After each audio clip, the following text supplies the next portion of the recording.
آج بھی جو بولی بولتے ہیں وہ ہیبرو ہے، ہیبرو اس کو عبرانی کہتے ہیں.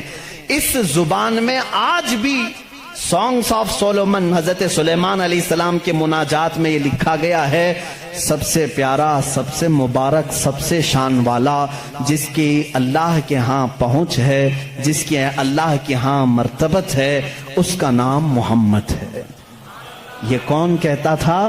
سلیمان علیہ السلام. اور نام لفظ محمد آج بھی موجود ہے عبرانی زبان میں، آج بھی لفظ محمد، اور اس کے ساتھ لفظ ام آیا. ام کہتے ہیں بڑا محترم شخص جس کی سارے لوگ عزت کریں. سلیمان علیہ السلام کہتے ہیں وہ ام ہے، ام ہے. ام کا مطلب ہیبرو میں ہے سب سے زیادہ عزت والا. اور سلیمان علیہ السلام نے وہ کر کے بھی دکھایا. وہ تخت پر جو بیٹھتے تھے سلیمان علیہ السلام، اس تخت کو جب آپ حکم دیتے ہواؤں میں اڑ تو وہ اڑنے لگ جاتا. جہاں کا آپ کو سفر کرنا ہوتا آپ سفر کرتے تھے. اور وہ تخت ایسا نہیں کہ ایک اڑن تشتری ہے چھوٹی سی، بلکہ اتنا بڑا تخت تھا کہ آپ کے دائیں جانب 500 نبی اس زمانے کے بیٹھتے تھے، بائیں جانب 500 اولیاء امت بیٹھتے تھے. اور وہ تخت جب اڑتا آسمانوں پر ہواؤں کو اللہ نے ان کے لیے مسخر کر دیا تھا، اور وہ جس طرف حکم کرتے اڑتا تھا. ایک مرتبہ یہ بھی اسرائیلی روایات میں بھی موجود ہے، سلیمان علیہ السلام اڑتے ہوئے جا رہے تھے، یہی تخت پر بیٹھے ہوئے، اچانک آپ نے تخت کو نیچے اترنے کا حکم دیا اور سارے لوگوں سے کہا پیدل چلو. تخت اٹھا کر لے جایا گیا، پیدل چلنے لگے. بہت لمبا عرصے تک، لمبی مسافت پیدل چلنے کے بعد پھر آپ سوار ہوئے، پھر سب کو سوار کر لیا. پھر ہوا کو کہا کہ اس تخت کو اڑا لے جائے فلاں سمت میں. مصاحبین نے پوچھا اتنا لمبا، یہ اتنی لمبی مسافت آپ نے پیدل چلایا صرف ورزش کرانے کے لیے نہیں؟ سلیمان علیہ السلام نے جواب دیا میں اس لیے تخت کو نیچے اتار دیا کہ یہ وہ زمین ہے جہاں آخری نبی آنے والا ہے. وہ مدینہ طیبہ تھی، وہ رسول کریم صلی اللہ علیہ وسلم کی آخری آرام گاہ تھی، جہاں سے اوپر اڑ کر جانے کو بھی سلیمان علیہ السلام نے بے ادبی تصور کیا. اور اسی لیے وہ اپنے سانگز میں، یعنی اپنے مناجات میں جو حضور صلی اللہ علیہ وسلم کے ساتھ لفظ ذکر کرتے ہیں وہ لفظ ام ہے. یعنی دنیا جس کی سب سے زیادہ احترام کرے وہ محمد عربی صلی اللہ علیہ وسلم ہے. آؤ جیوز، آؤ یہودیوں، پڑھو اس چیز کو کہ محمد عربی صلی اللہ علیہ وسلم کا ذکر سلیمان علیہ السلام نے کیا ہے، موسیٰ علیہ السلام نے کیا ہے. اب آتے ہیں، یہ تھوڑی سی جھلک ہے عیسائیوں کے اس دین میں جس کو آپ کرسچینٹی کہتے ہیں، کرسچن ہیں. ان لوگوں کا کیا دین ہے، کیا مذہب ہے، انٹروڈکشن کے لیے بڑا وقت لگ جائے گا. عیسیٰ علیہ السلام کے یہ پیروکار ہیں. عیسیٰ علیہ السلام کو یہ جیزس کہتے ہیں اور اس کو یسوع مسیح بھی کہا جاتا ہے اردو میں، جیزس. لیکن عیسائی بعد میں چل کر کے گمراہ ہوئے، شروع کے عیسائی گمراہ نہیں تھے. عیسیٰ علیہ السلام آئے دنیا میں اللہ کے رسول بن کر، اور جن لوگوں کو بھی عیسیٰ علیہ السلام نے تبلیغ کی وہ حق کی تبلیغ تھی، اللہ ایک ہے، میں اس کا نبی ہوں. لیکن بعد میں چل کر کے ہوا کیا، کچھ عیسائی گمراہ ہوئے. ان کو گمراہ کرنے والے بھی یہودی تھے. یہودی عیسیٰ علیہ السلام کو مانتے نہیں تھے، وہ گالیاں دیتے تھے، حضرت عیسیٰ علیہ السلام کے متعلق برے برے جملے کہتے تھے کیونکہ وہ بغیر باپ کے پیدا ہوئے. لیکن وہ اللہ کی مشیت تھی، حکم تھا. لیکن مریم، سیدہ بی بی مریم جن کو عذرا کہا گیا ہے، ان کو کسی مرد نے چھوا نہیں، کبھی زندگی میں چھوا نہیں. لیکن پھر بھی وہ حاملہ ہوئی، کسی مرد سے نہیں، کسی نے ان کو ٹچ نہیں کیا. اللہ رب العزت نے جبرائیل علیہ السلام کو صرف حکم دیا پھونک مارو. جبرائیل علیہ السلام نے پھونک دیا اور وہ حملہ ہوئی. اسی لیے عیسیٰ علیہ السلام کو روح اللہ کہا جاتا ہے، روح اللہ کہا جاتا ہے، وہ اللہ کی نشانی ہے. لیکن بعد کے عیسائی گمراہ ہوئے، یہ کیا کہنے لگے، نہیں ان میں آ کر کے بھی انہوں نے ہی شرپسندی پھیلائی ہے یہودیوں نے کہ نہیں عیسیٰ جو ہے وہ در حقیقت خدا کا بیٹا ہے، مریم خدا کی بیوی ہیں اور عیسیٰ بیٹے ہیں. اس لیے کچھ لوگ ٹرائنیٹی کے قائل ہو گئے، تثلیث جس کو کہتے ہیں، تین خداؤں کو ماننا. یہ عیسائیوں کے دین میں آ گیا، یہ تین خدا ماننے لگ گئے. ایک اللہ کو بھی مانتے ہیں، دوسرے روح مقدس کو بعض لوگ، اور بعض لوگ بی بی مریم کو خدا کہتے ہیں، تیسرے حضرت عیسیٰ علیہ السلام جیزس گاڈ کہتے ہیں. مریم کو میری کہتے ہیں, میری بھی گاڈ ہے, اور اللہ رب العزت کو یہ فادر کہتے ہیں, گاڈ فادر کہتے ہیں. بہت سارے مسلمان یہ جملہ یوز کرتے ہیں, وہ ہمارے گاڈ فادر ہیں, فلاں گاڈ فادر ہے. ہرگز نہ استعمال کریں. اللہ کو باپ کہنا اسلام میں جائز ہی نہیں. لم یلد ولم یولد, نہ اس سے کوئی پیدا ہوا نہ وہ کسی سے پیدا ہوا. ہمارا عقیدہ یہ. لیکن عیسائی بعد میں گمراہ ہوئے اور وہ 3 خداؤں کا عقیدہ رکھنے لگ گئے. اب میں آ کر کے چلتا ہوں آگے. عیسائیوں کو اگر میں بتاؤں کہ تمہارے دین میں اصل بات کیا ہے جو عیسیٰ علیہ السلام کہہ گئے جو آج تم نہیں کر رہے ہو, وہ صرف یہی بات ہے. عیسیٰ علیہ السلام اپنے حواریین سے کہتے ہیں میں تمہیں ایک ضروری بات سناتا ہوں جس کو سننا ضروری ہے. اس کا حوالہ بھی میں دے دوں. یہ کہاں ہے, یہ بات کہاں ہے, کیونکہ میری باتوں کا ہو سکتا ہے ری ویریفیکیشن ہو, کراس ویریفیکیشن ہو, اور معلومات کرنے کے لیے میں آپ کو حوالہ دیتا ہوں, ریفرنس دیتا ہوں. عیسائیوں کی جو مقدس کتاب ہے اس کو نیو ٹیسٹمنٹ کہتے ہیں, بائبل بھی کہتے ہیں. اولڈ ٹیسٹمنٹ جو تورات ہے, نیو ٹیسٹمنٹ جو بائبل ہے. آپ سب کو یہ نالج ہونی چاہیے, معلومات ہو. عیسائیوں کی یہ مقدس کتاب بائبل یہ ایک نہیں ہے, یہ 4 ہے. 4 حصے ہیں اس کے, کیونکہ عیسیٰ علیہ السلام کے 4 شاگردوں نے لکھا ہے. بائبل کے 4 نسخے آج بھی مارکیٹ میں ہیں.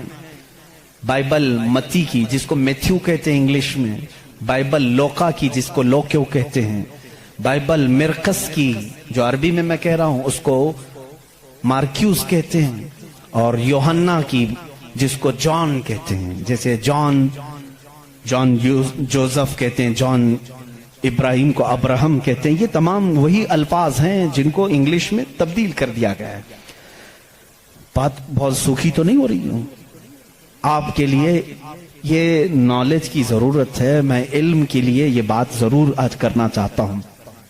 محمد ہمارے بڑی شان والے ہیں. میرے آقا صلی اللہ تعالیٰ علیہ وسلم کا تذکرہ آخر اللہ تعالیٰ پرانی کتابوں میں کیسے نہیں کرے گا؟ وہی اول ہیں, وہی آخر ہیں. تو اول ہمیشہ سے اس کا وجود دنیا میں رہے گا ہی رہے گا. تو بائبل کے یہ جو 4 نسخے ہیں, اب ان 4 نسخوں میں سے میں سب کی بات نہیں کروں گا. جو بائبل یوحنا کی ہے جس کو جان کہتے ہیں, جان جو بائبل ہے اس کے اندر یہ تحریر ہے, یہ آیت ہے جس میں عیسیٰ علیہ السلام کہہ رہے ہیں اے میرے حواریوں, اے میرے چاہنے والوں, میں تمہیں ایک وصیت کر کے جا رہا ہوں. وہ کرنا مجھے تمہارے لیے ضروری ہے کہ میرے بعد ایک رسول آئے گا جو تمہاری مدد کرے گا. لوگ مجھ پر الزام لگائیں گے, وہ میری پاکی بیان کرے گا. لوگ میری ماں کو برا کہیں گے, وہ میری ماں کو طاہرہ کہے گا, پاکیزہ کہے گا. اور میرے بعد ایک نبی آئے گا, تم سب اس کے انتظار میں رہنا اور اس کے انتظار میں رہنا اور اس کے تعاون میں رہنا. لوگوں نے پوچھا ہم اس کو کیسے پہچانیں, اس کو کیسے پہچانیں, وہ کہاں سے آئے گا, کیسے آئے گا؟ عیسیٰ علیہ السلام نے وہ بھی ہلکا کر دیا اور کہا اس کی ایک علامت یہ ہے جب تک میں دنیا سے جاؤں گا نہیں وہ آئے گا نہیں. جب تک میں دنیا سے جاؤں گا نہیں وہ آئے گا نہیں. پوچھا کیوں؟ کہا اس لیے کہ اس کے زمانے میں دوسرا کوئی نبی ہوگا ہی نہیں, کیونکہ وہ خاتم النبیین. اللہ اللہ, ان عیسائیوں سے قادیانیوں کو سیکھنا چاہیے. ان کا عقیدہ تو یہ تھا. عیسیٰ علیہ السلام یہ اپنے حواریین سے کہہ رہے ہیں جان بائبل کی کتاب, اس میں یہ تحریر موجود ہے, یہ عبارت موجود ہے. اور اس میں لوگوں نے پوچھا ہم اس کو کیسے پہچانیں, کیا ہیں اس کی نشانیاں کیا ہیں؟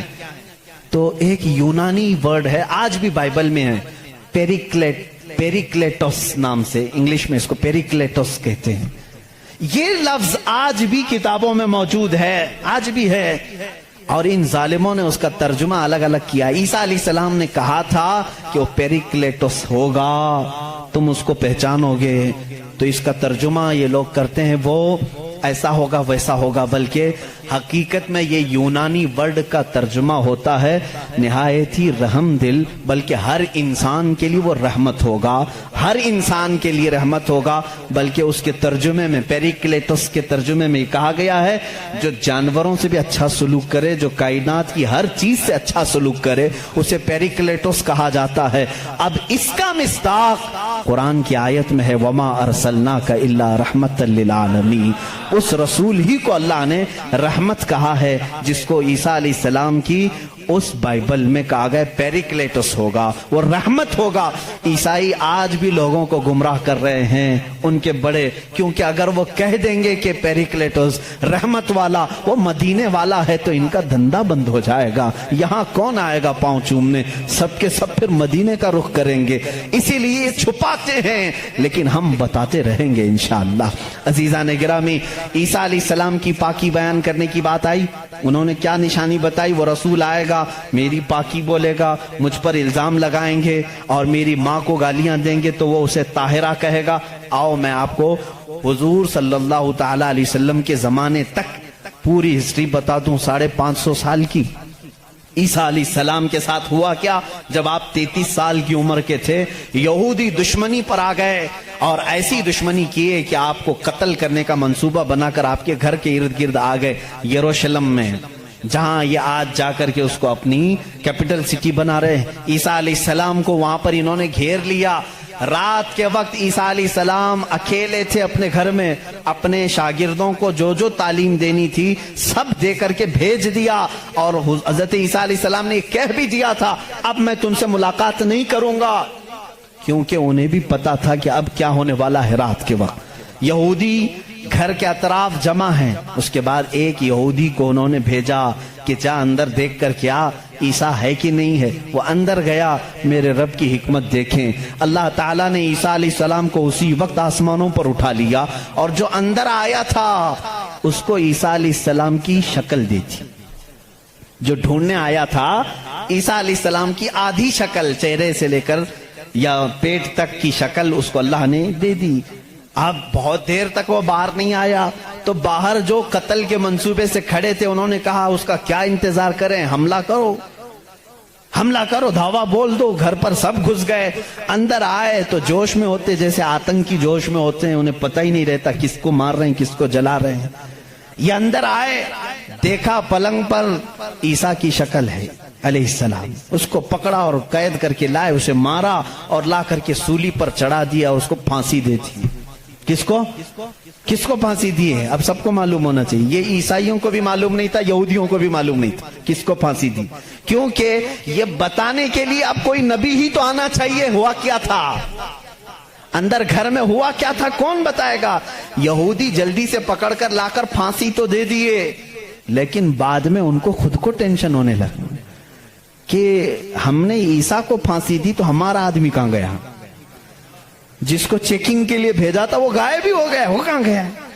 اور اگر یہ ہمارا آدمی ہے، کیونکہ نیچے سے ہمارا ہی دکھ رہا ہے، پیروں تک اللہ نے بدلا نہیں تھا، آدھی شکل اللہ نے عیسیٰ علیہ السلام کی دی تھی، نیچے سے دیکھنے میں تو یہ ہمارا ہی لگ رہا ہے، اور یہ اگر ہمارا ہے تو پھر عیسیٰ کہاں گئے؟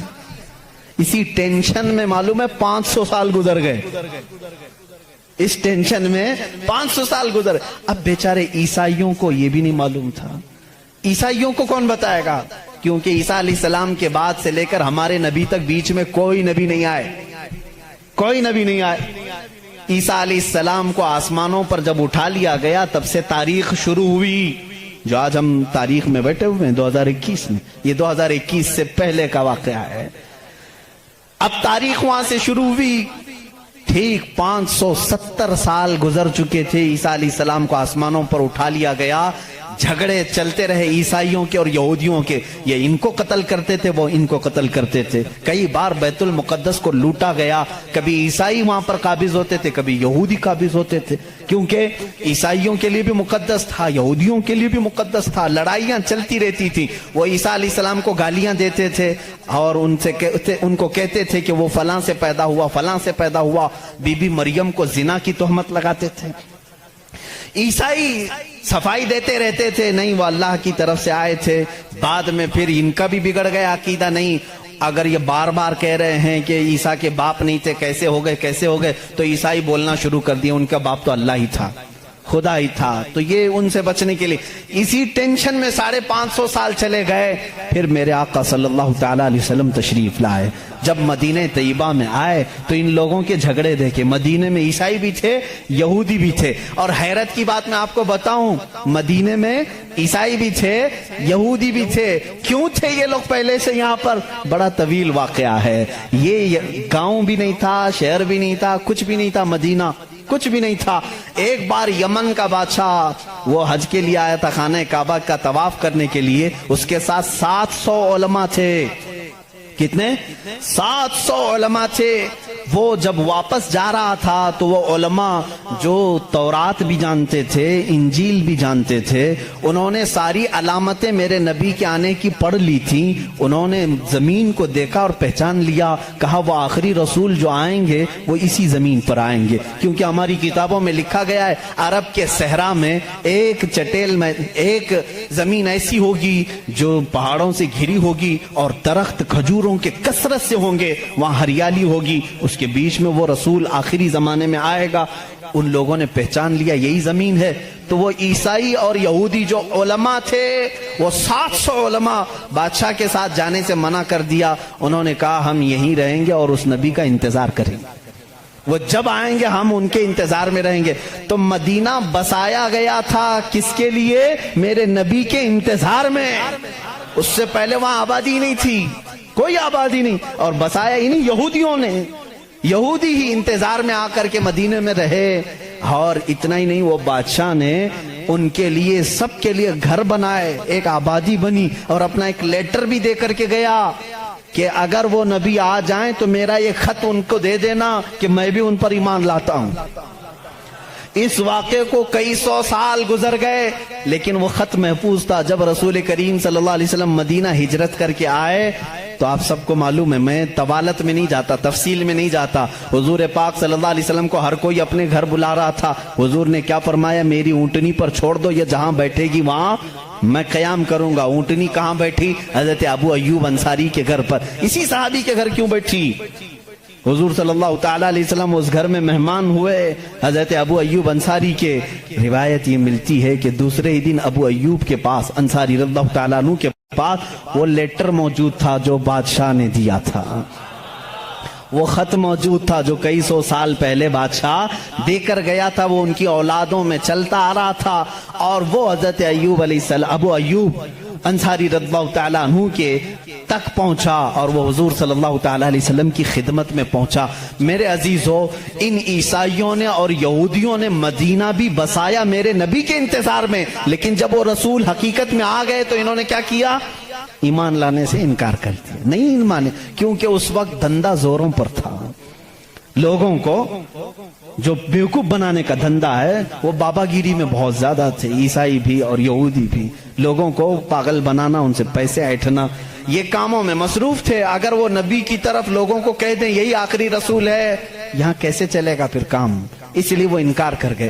اب میں آپ کو بتاتا ہوں عیسیٰ علیہ السلام نے جو کہا تھا حواریین سے، وہ رسول آئے گا، میری پاکی بولے گا، اور بی بی مریم کو طاہرہ کہے گا جب لوگ ان پر الزامات لگا رہے ہوں گے۔